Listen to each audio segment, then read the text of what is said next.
Cette vidéo vous est présentée par la boutique de Diceall.com, les prix les plus bas sur vos jeux de société favoris.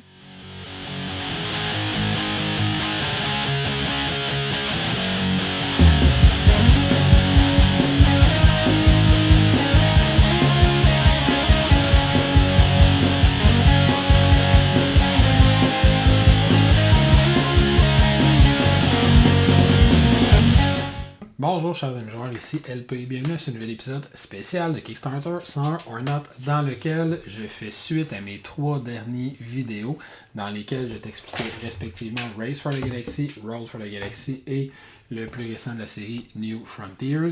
Aujourd'hui, ce que je vais faire, c'est que je vais prendre ces 3 jeux-là, je vais te les comparer sous différents critères, en utilisant différents critères. Je vais te parler du matériel qu'il y a à l'intérieur de chaque jeu. Je vais te parler du player count. Est-ce que les jeux sont idéaux à 2 ou à plus que 2 joueurs? Je vais te parler du niveau d'accessibilité de chacun des jeux. Sa profondeur, sa rejouabilité, selon moi évidemment, dans chacun des jeux. On va faire une petite comparaison quand même au niveau du prix, de la taille de chacun des jeux. C'est des jeux qui sont faciles à traîner, mode solo et les extensions. Fait que je vais vraiment prendre chacun de ces critères-là, t'expliquer ces 3 jeux-là, je les mets dans quel ordre et t'expliquer pourquoi chacun des critères. À la fin, je vais te dire lequel est mon préféré, lequel selon moi est indispensable. D'après toi, as-tu un avis jusqu'à maintenant, lequel tu penses que j'aime plus que les 2 autres? Il y en a, j'ai en effet un ordre très clair dans ma tête de c'est quel mon premier, c'est quel mon deuxième, c'est quel mon troisième. Tu verras à la fin du vidéo. Donc c'est ça, fait qu'on va explorer ensemble la trilogie, en comptant un petit peu Jump Drive Suicide, des jeux de Tom Lemon. Critère numéro 1, le matériel, les composants. Dans ce jeu-là, pour moi, pour des raisons qui sont très évidentes, le jeu qui va avoir les moins bonnes composantes, c'est le jeu Race for the Galaxy. Le jeu Race for the Galaxy a des pions de points de victoire et un deck de cartes. C'est pas que les composantes sont pas bonnes, c'est qu'il n'y en a pas à l'intérieur du jeu. Fait que c'est pas si on tripe vraiment des jeux qui ont une présence sur table extraordinaire, c'est pas celui-là qu'on va aller chercher en premier, c'est ça notre critère numéro 1. Celui que je vais mettre en deuxième position, c'est le jeu New Frontiers. New Frontiers qui est probablement ça l'ambition de ce jeu-là, d'être Race for the Galaxy, mais avec une présence sur table plus impressionnante.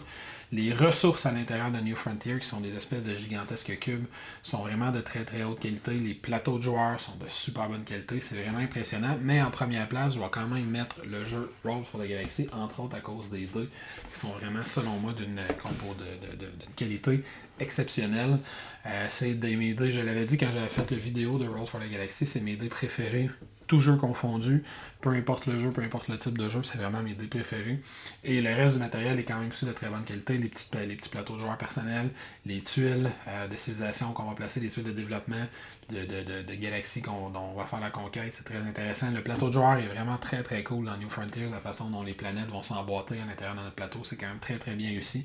Mais les copes et les dés particulièrement à l'intérieur de Roll for the Galaxy font que pour moi, au niveau des composantes, c'est Roll qui est le plus satisfaisant à posséder.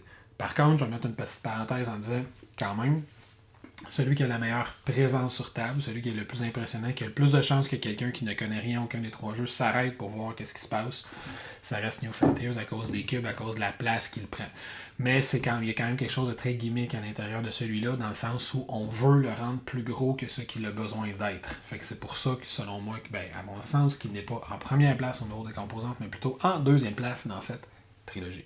Le deuxième et le troisième critère que j'ai, je vais en parler dans le même segment. Je vais commencer par ce que je vais appeler l'accessibilité du jeu. Est-ce que c'est lequel de ces 3 jeux-là est le plus facile à comprendre, le plus facile à prendre en main la première fois qu'on joue, le plus facile à enseigner à quelqu'un? Quand même des petites variances là-dedans, fait que allons-y. Selon moi, le jeu je vais y aller toujours en ordre inverse, le jeu qui est le plus difficile à comprendre, le plus difficile à maîtriser, le plus difficile à jouer la première fois qu'on joue, c'est sans aucune hésitation Race for the Galaxy. C'est lui qui a le moins de composantes, mais toutes ces composantes ont plusieurs utilités. La main de carte que je vais avoir dans les mains, il faut que je décide quelle carte je vais jouer, quelle carte je vais dépenser dans mes autres mains. Fait qu'il faut que j'ai une bonne conscience, une bonne connaissance du jeu pour avoir une stratégie en début de partie. Étant donné que je vais regarder les 5 cartes que je vais avoir, puis je vais dire que je peux jouer elle en payant ces 3-là, ou je peux jouer elle en payant ces 2-là, puis garder celle-là. J'en ai une qui coûte 5. Est-ce que j'essaie d'aller chercher des cartes pour la jouer tout de suite, mais ça va vider ma main, il faudra que je refasse d'autres cartes. C'est très très difficile de rentrer dans ce jeu-là, et on va généralement se faire dévissé complètement par quelqu'un qui connaît le jeu la première fois qu'on joue. Fait que lui, il a tellement de possibilités en début de partie, puis ses cartes ont tellement d'utilités différentes que ça le rend assez difficile pour rentrer à l'intérieur du jeu. En deuxième place, je vais mettre New Frontiers. Là, c'est pas tout le monde qui va être d'accord probablement. New Frontiers, ultimement, ses règles sont plus simples que les règles de Roll for the Galaxy, parce que si vous êtes un vrai Sherlock Holmes, vous aurez deviné que je mets le plus simple pour moi à apprendre et à rentrer dans le jeu sur Roll for the Galaxy. Mais en deuxième place, je vais quand même mettre New Frontiers, même si les règles sont plus simples, tout simplement parce que quand on commence une partie de New Frontiers, il n'y a aucune règle qui est complexe. Par contre, toutes les options s'ouvrent à nous. On peut aller faire la colonisation, on peut aller chercher des colons, on peut aller chercher des nouvelles tuiles de planètes qu'on va avoir, on peut commencer à penser à nos développements, on peut juste aller chercher de l'argent. On peut produire sur la première planète qu'on a, c'est une planète de production. Fait qu'il y a énormément d'options. Tous les développements sont offerts à nous en début de partie. Fait qu'il y a 16 développements disponibles, plus 18 grands développements disponibles. Fait que j'ai 24 développements que je dois lire dès mon premier tour de jeu pour savoir qu'est-ce que je veux faire là-dedans, puis y a-t-il un combo que je veux faire avec la planète de base que j'ai, puis les premières planètes que je vais piger. Fait que même si le jeu est simple, dis-je, mes différentes possibilités qui s'ouvrent à moi en début de partie rendent le jeu quand même assez difficile d'accès pour nos premières parties. Roll n'a pas nécessairement les règles les plus simples des trois. Selon moi, c'est New Frontiers qui a les règles les plus simples. Par contre, c'est pour moi le plus simple à rentrer dans le jeu. Parce que même s'il y a une partie que je fais cachée derrière mon paravent, je vais lancer mes dés puis je vais assigner mes dés à différentes actions. Je suis limité par les faces des dés que j'ai roulés. Fait que quand bien même qu'au premier tour de jeu, je veux aller coloniser, développer, etc., si je roule juste de l'exploration, mais c'est ça que je vais faire au premier tour de l'exploration. Fait que ça me permet d'avoir une bonne courbe d'apprentissage. Étant donné que je vais, au fur et à mesure que la partie va avancer, là, je vais acheter des développements, des planètes qui vont me permettre de manipuler mes dés davantage, puis d'avoir beaucoup de contrôle sur ce que je vais rouler. Mais en début de partie, je reste assez limité dans ce que je peux faire comme option. Puis moi, je le vois comme un grand plus parce que ça permet, d'équilibrer le jeu, parce que ce jeu-là va forcément avoir un petit peu plus de hasard que les deux autres. C'est-à-dire que si je suis beaucoup plus expérimenté que toi dans ce jeu-là, ce n'est pas nécessairement une victoire garantie pour autant. Et 2, ça permet de limiter tes options un peu en forme de vase en début de partie. Fait que je vais avoir juste quelques options, puis après quelques tours de jeu, je vais en avoir un petit peu plus, puis un petit peu plus, puis un petit peu plus, puis à un moment donné, je vais vraiment pouvoir aller dans la direction que je veux avec la stratégie que je veux déployer pour cette partie-là. Donc, cette limitation-là, je la vois de façon très positive. Elle me permet de rentrer dans le jeu, elle me permet de l'expliquer. Ben, regarde, roule tes dés. Puis souvent, quand je vais l'expliquer, le premier tour de jeu, on va se faire un ou deux tours de jeu en exemple, on va rouler les dés ouverts. Alors, je vais montrer aux autres comment je place mes dés, qu'est-ce que je veux faire pour ce tour-là. Puis je vais dire, regarde, ben là, avec mes 4 dés, j'ai roulé 2 explorations, une colonie, puis un développement. Fait que c'est quoi vraiment l'action que je veux faire parmi ces 3-là? Parce que je n'irai pas me débloquer une action de production de ressources avec un de mes dés d'exploration au premier tour de jeu. Je vais y aller probablement avec les faces que j'ai roulées. Donc, cette petite restriction-là qu'il va avoir en début de partie, ça rend le jeu, selon moi, beaucoup plus facile d'approche. Puis ça fait un beau challenge à l'intérieur du jeu, parce que c'est un jeu que voici les ressources que tu as, qu'est-ce que tu as réussi à faire avec les dés que tu as roulés. Fait que pour moi, ça, c'est très intéressant. À l'inverse, par contre, si je vais au niveau de sa profondeur, de sa rejouabilité sur le long terme, quand ça fait 10, 15, 20 parties que tu as joué. Moi, Race for the Galaxy, j'ai joué au moins 30 parties dans ma vie. Roll for the Galaxy, probablement encore plus. Puis New Frontiers, c'est le seul que j'ai joué moins de 10 parties. Je le connais quand même très bien aussi. Je te dirais que sans aucun doute, dans ces 3 jeux-là, c'est New Frontiers qui a le moins de rejouabilité, selon moi. Qui a la moins grande profondeur sur un plus grand nombre de parties. Étant donné justement que mes développements, oui, sur les 16, il y en a 8 que je peux tourner de bord, mais comme ils sont tous là au début de partie, ben, il y a certains combos que je vais connaître déjà. Je sais que tel développement fonctionne bien avec lui, selon la planète que j'ai de base.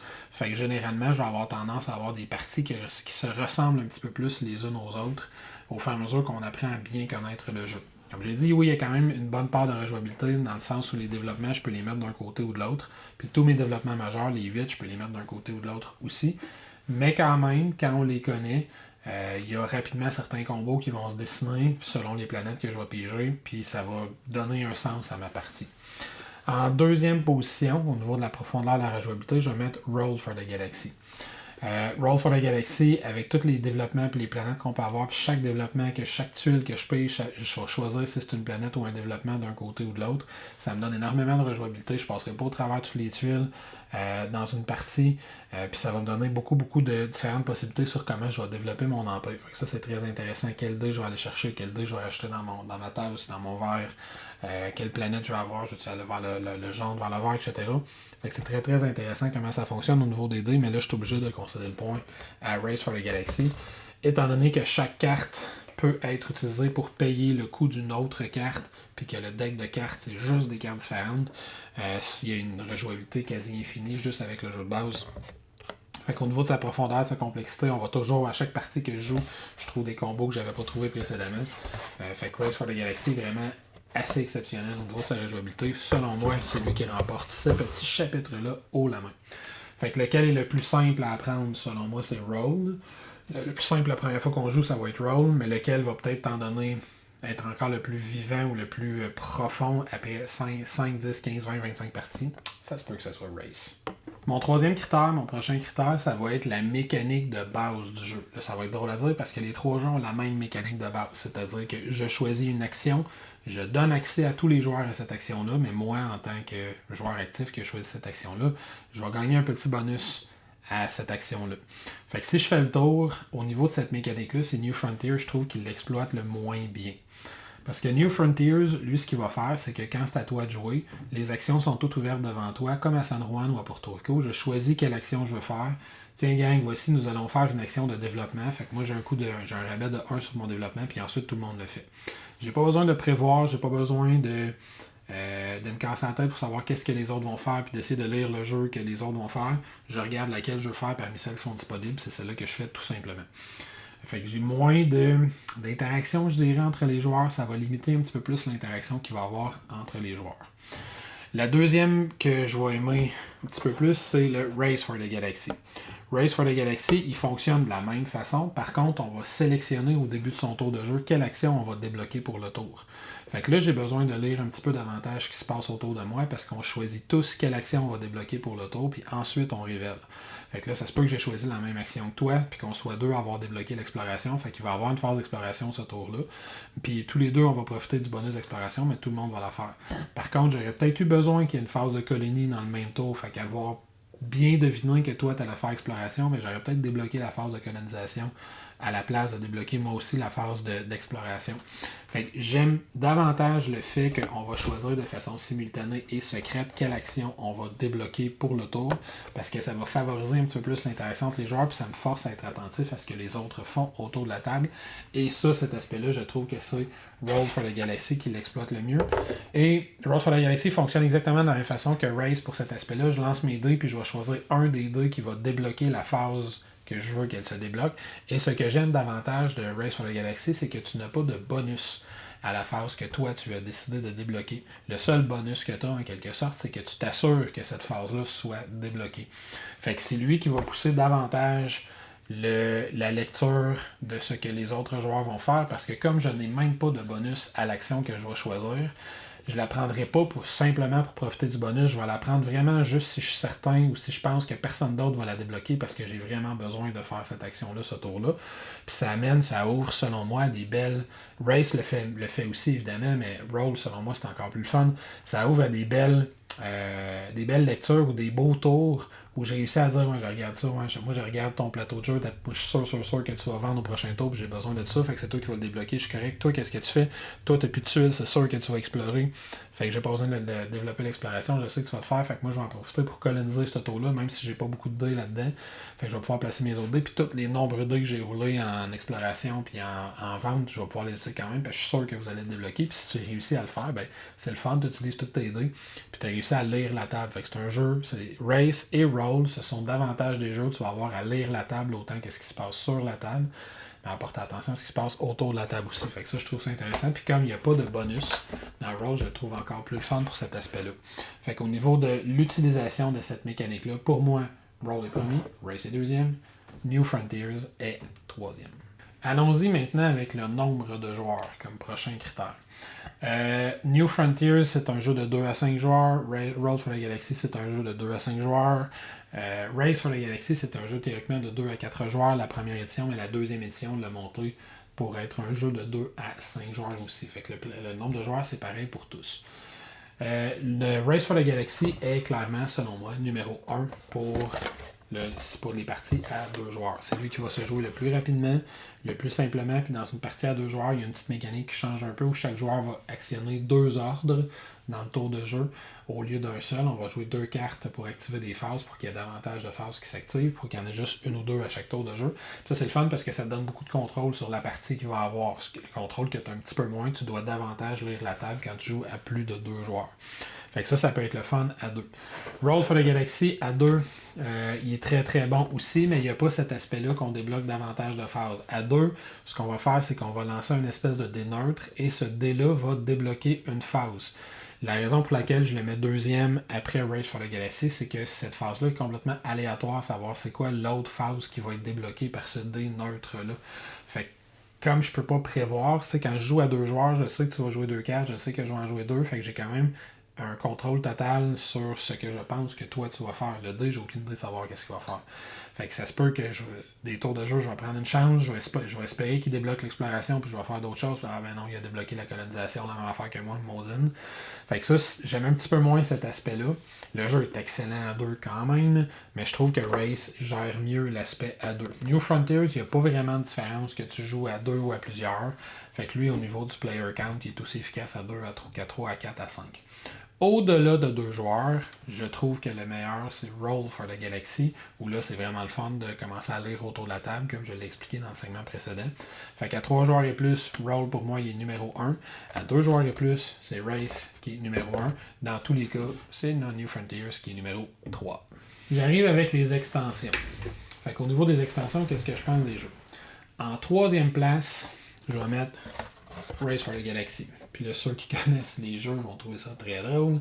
En 3e place, donc en dernière place, je mets Roll for the Galaxy. Ces extensions de la première édition, je ne sais pas à quel point ils vont toutes sortir pour la 2e édition, mais les extensions de la première édition, il y en a la première que je trouve correcte parce qu'elle amène un mode solo. La 2e, la 3e et la 4e, je les trouve pas bonnes, littéralement. Et en plus de ça, ils ont décidé de partir avec des espèces de vagues d'extensions. Fait que la première, 2e et 3e extension ne sont pas compatibles avec la 4e extension. Fait que si je joue avec l'extension Alien Artifact, il faut que j'enlève toutes les cartes des 3 premières extensions. Puis si je joue avec les cartes des 3 premières extensions, il faut que j'enlève les cartes d'Alien Artifact. Il y a une bonne idée dans Alien Artifact, mais c'est mal exploité. Fait que c'est vraiment, j'aurais mieux aimé qu'il ne fasse pas d'extension. En 2e place, je vais mettre New Frontier justement parce qu'il n'y a pas d'extension. Fait que lui, au moins, il gâche pas le jeu en achetant plein d'affaires par rapport. Par contre, il y a une extension qui est annoncée, New Frontiers. S'il n'y avait eu rien annoncé, je l'aurais quand même mis 3e. Mais il y a une extension qui est annoncée qui va amener plus de tout, apparemment. Fait que davantage de monde de départ, davantage de développement, davantage de monde qu'on peut explorer. Fait que ça, il va vraiment venir régler, selon moi, ce qui est le plus gros problème de ce jeu-là, qui est sa rejouabilité. Si j'amène des nouvelles tuiles de développement, disons que j'en amène, mettons que j'ai double. On va être optimiste. Là. J'amène 8 nouveaux grands développements puis 16 nouveaux petits développements. Là, on commence à parler de quelque chose au niveau de la rejouabilité. C'était ça son plus gros défaut. Fait que lui, t'as pas besoin de m'amener 72 000 règles spéciales de combat puis de militaire de ci de ça. Amène-moi des nouveaux développements, des nouveaux mondes de départ. Ça va être une excellente extension si c'est ça qu'ils font. Je sais que l'extension est revenue en développement parce qu'elle avait été. Le travail sur l'extension avait été arrêté pendant la COVID. Mais là, au début du mois de novembre, ils ont repris le travail créatif sur cette extension-là. J'ai aucune idée quand ça va sortir. Mais on espère que ça va être intéressant. Fait en numéro 2, New Frontiers, et en numéro 1, j'ai Roll for the Galaxy. Il y a 2 extensions qui existent qui sont très très bonnes tous les deux. La première extension qui s'appelle quelque chose, j'oublie le nom, je suis désolé. La première extension t'amène, c'est une extension qui est plus petite, qui t'amène entre autres des objectifs que je peux essayer d'atteindre dans les parties pour marquer des points de victoire de différentes façons. Ça c'est correct. Qui amène un nouveau type de dé qui est intéressant. Le dé de citoyen, si je ne me trompe pas, où ton dé a 2 symboles dessus, puis quand je le roule, je vais l'assigner généralement au premier des 2 symboles en partant de la gauche. Puis si cette phase-là ne s'active pas, il va tout seul, il va se transférer automatiquement sur le 2e symbole qui n'a pas été utilisé. Fait que j'ai davantage de chances d'utiliser ces dés-là, ça que j'aime beaucoup.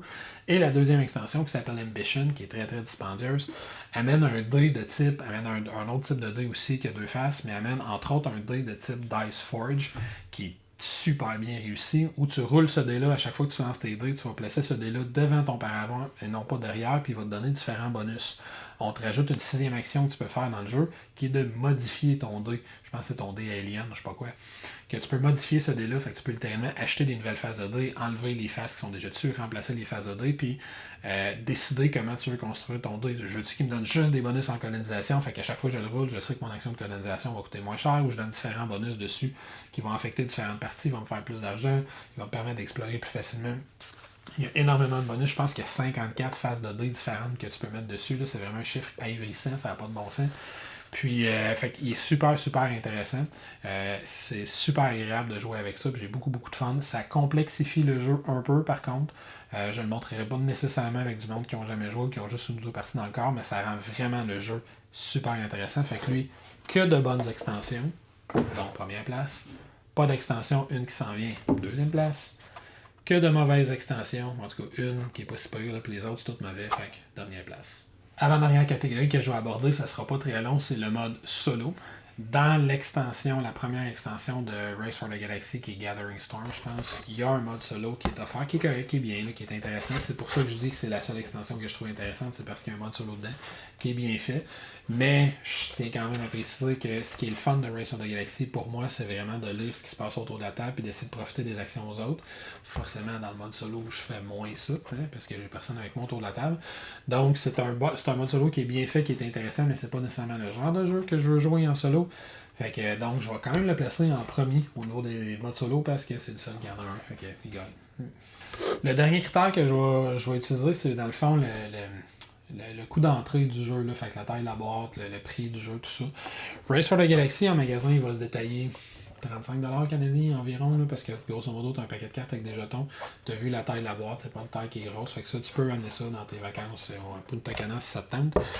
Roll for the Galaxy, c'est un jeu qui va plutôt se détailler une soixantaine de dollars, 60-65$ canadiens. On parle d'une taille de boîte aventurier du rail, là, fait qu'une taille assez classique. Mais évidemment, c'est un peu plus gros.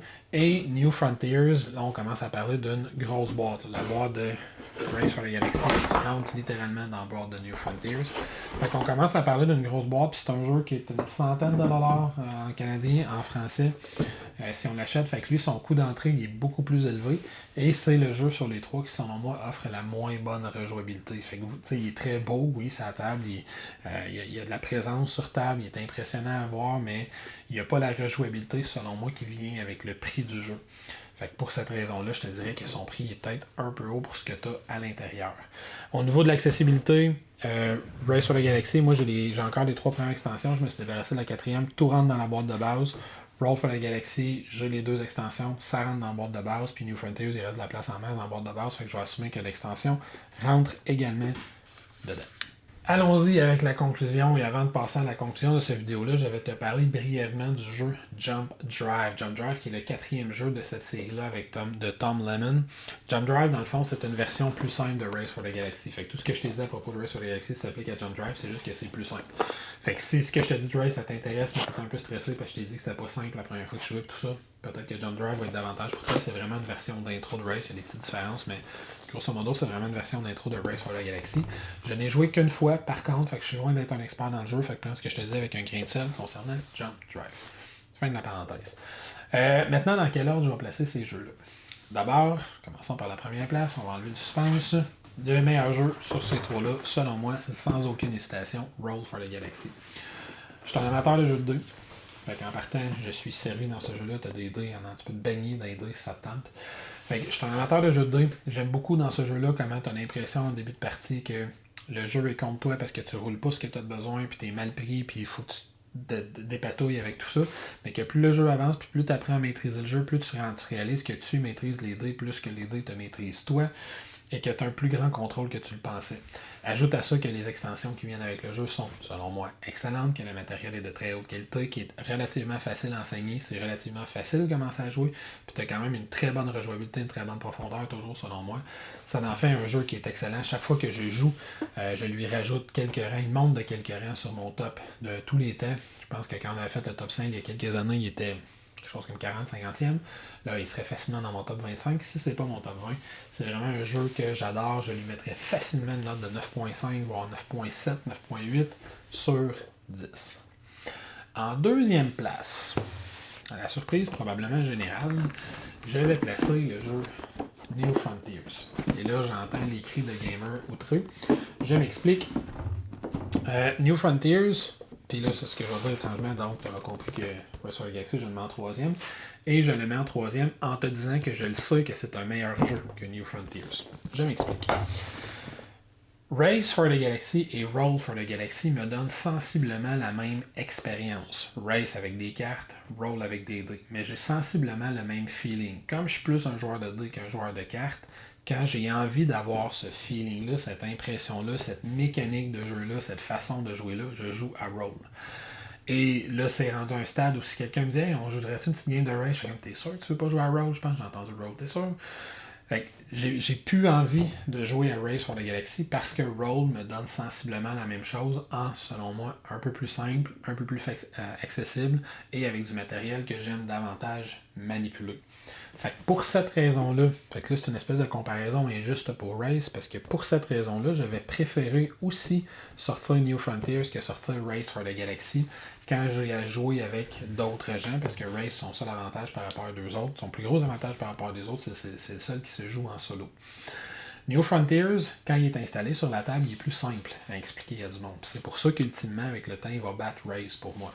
Il est plus simple à expliquer, c'est plus simple de parler des stratégies qu'il va y avoir à l'intérieur du jeu, c'est plus simple de guider un nouveau joueur, étant donné qu'il n'y a pas vraiment d'informations secrètes à l'intérieur du jeu aussi. Fait qu'à part ta stratégie. Donc, New Frontiers, pour moi, il est plus accessible. Il n'offre pas la profondeur et la rejouabilité de Race for the Galaxy, j'en suis tout à fait conscient. Mais c'est plus facile de rentrer à l'intérieur du jeu, c'est plus facile de commencer ses premières parties. Puis je dirais qu'après avoir joué quelques parties de New Frontiers avec un nouveau groupe ou avec des gamers moins expérimentés, par exemple, ben je dirais, tu veux monter d'un étage, allons jouer à Roll for the Galaxy. C'est un très beau jeu d'introduction pour rentrer dans le système. Fait que pour moi, il va rester à cause de ça. Puis c'est surtout maintenant que je sais qu'il y a une extension qui est annoncée, ça risque de venir corriger les petits problèmes. Fait que j'ai quand même, dans ma deuxième place, il y a un petit peu d'espoir dans l'avenir aussi. Peut-être que cette expansion-là sera mauvaise. Après tout, j'aime aucune des expansions profondément de Race. Il y en a une que je trouve correcte. Le temps le dira, mais j'ai davantage d'espoir sur le long terme pour New Frontiers que pour Race. Race, ils ont déjà fait une deuxième édition, ils commencent à rééditer les extensions de la première édition, fait que j'ai pas l'impression qu'ils vont sortir du nouveau matériel qui va sauver le jeu. Race for the Galaxy, la raison pour laquelle pour moi il a glissé un petit peu avec les années, ça a déjà été un de mes jeux de cartes préférés, c'est que comment je dirais ça, pour bien apprécier ce jeu-là, tu dois jouer souvent à ce jeu-là. Puis avec le type de vie que je mène maintenant, il n'y a aucun jeu, ou à peu près, que je joue souvent. Je suis toujours en train d'essayer des nouveaux jeux, je suis toujours en train de varier dans mes jeux. Puis j'essaie de ressortir des anciens jeux régulièrement, mais c'est rare que je ressors le même 3, 4, 5, 6 fois d'affilée dans le même mois. Fait que on est toujours en train, tous ceux qui sont beaucoup impliqués dans les communautés de board games, c'est un peu la même chose. On a continuellement des nouveaux jeux à essayer, des nouveaux trucs à voir. Fait qu'on réexplore moins les jeux. Fait que si je sors Race for the Galaxy avec un groupe qui est moins expérimenté, je vais y planter, puis ça sera pas agréable pour personne. Et pour que les gens l'apprécient, commencent à bien le maîtriser, ils doivent jouer souvent, comprendre les combos qui entrent les cartes, comprendre l'iconographie des cartes. C'est lui qui a l'iconographie la plus difficile des trois jeux, selon moi aussi. J'aurais probablement pu faire une catégorie là-dessus. Mais comprendre l'iconographie des cartes, apprendre les différentes interactions qu'il va y avoir entre les cartes à jouer, lire ce qui se passe autour de la table, c'est lui qui est le plus difficile à jouer. C'est lui qui c'est le plus long avant d'être bon à jouer à ce jeu-là. C'est lui que tu es le plus sûr de perdre la première fois que tu joues, si tu joues contre quelqu'un qui est inexpérimenté dans le jeu. Fait que pour cette raison-là, j'ai envie, quand je sors un jeu pour une soirée, que les personnes autour de la table aient du fun instantanément. Pas que je leur dise, t'as peu, on va jouer 8 fois, là, dans 3 mois, là, tu vas adorer ce jeu-là. Ça se peut que t'aimes pas les 3 premières games, par exemple. J'ai pas envie de faire ça. Fait que pour cette raison-là, si je joue avec du monde qui n'ont jamais joué, qui connaissent moins bien les jeux de société ou qui connaissent pas ce système-là, probablement que je leur sortirai New Frontiers. Hey, voici New Frontiers, regarde, on va t'expliquer, ça marche bien, tout est ouvert, fait qu'on va pouvoir s'aider, pouvoir t'aider à comprendre un jeu, tout ça. Tu veux monter d'une coche, hey, allons vers Roll for the Galaxy. Puis là, c'est sûr qu'on va toucher à tes goûts personnels à toi. Si toi, tu es un grand amateur de cartes, de gestion de main de cartes, ben là, peut-être qu'après New Frontiers, Race for the Galaxy sera le jeu ultime pour toi. Je sais qu'il y a des fans finis, ce jeu-là, c'est tout à fait normal, c'est un excellent jeu. Mais pour mes goûts personnels à moi, Roll, c'est le plus fun. Il y a le meilleur équilibre entre la complexité du jeu, sa profondeur, la qualité du matériel, mais aussi son niveau d'accessibilité, son niveau, la difficulté que c'est pour rentrer à l'intérieur du jeu les premières fois que tu joues. Je trouve qu'il est presque parfait à ce niveau-là. Ensuite, je vais mettre en deuxième place, comme je l'ai dit, New Frontiers, où je trouve qu'il y a une très très grande facilité à rentrer à l'intérieur du jeu, malgré toutes les stratégies qui sont déployées. c'est très facile d'apprendre le jeu. Par contre, il n'y a pas la rejouabilité d'un Roll for the Galaxy. Puis en dernier, je vais mettre Race for the Galaxy, qui même si je reconnais que c'est un excellent jeu, ça a déjà été un de mes jeux préférés, il est un petit peu plus dense que les deux autres, selon moi, un petit peu plus difficile d'accès. Puis cette difficulté-là à rentrer dans le jeu, ben à la longue, ça va finir pour moi par l'avoir tué puis d'avoir été remplacé par des jeux que je considère maintenant étant meilleurs. Sur ça, j'espère que toi, ça va t'avoir permis de te faire une idée sur ce qu'étaient ces jeux-là, savoir s'il y en a un de la gang qui te plaît davantage que les autres, qui pourrait te parler davantage que les autres. D'une façon ou d'une autre, moi je vais te souhaiter une excellente fin de journée avec mon chandail du Faucon Spatial. Je vais t'inviter à venir t'abonner à notre chaîne YouTube si ça n'est déjà fait. Venez nous visiter sur Twitter, Facebook, Instagram et pourquoi pas nous supporter sur Patreon pour que l'on continue à te fournir du matériel que l'on espère être d'excellente qualité. Sur ce, ciao, à la prochaine et fais attention à toi avec ta décision cosmique que tu veux maintenant prendre.